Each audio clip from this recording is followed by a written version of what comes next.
Ini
kona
ntabwo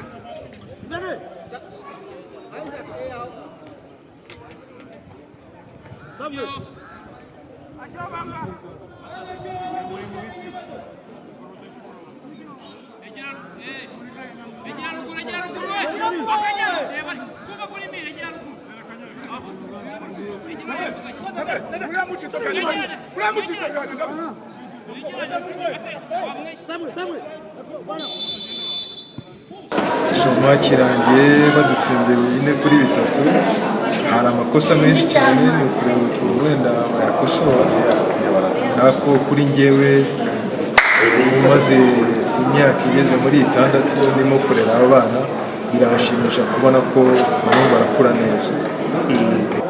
Ikibazo cy'icyakibazo cy'imisifurire by'ukuri tuba dufite imisifurire Ferwafa niyo yonyine mbona yabasha gukemura iki kibazo.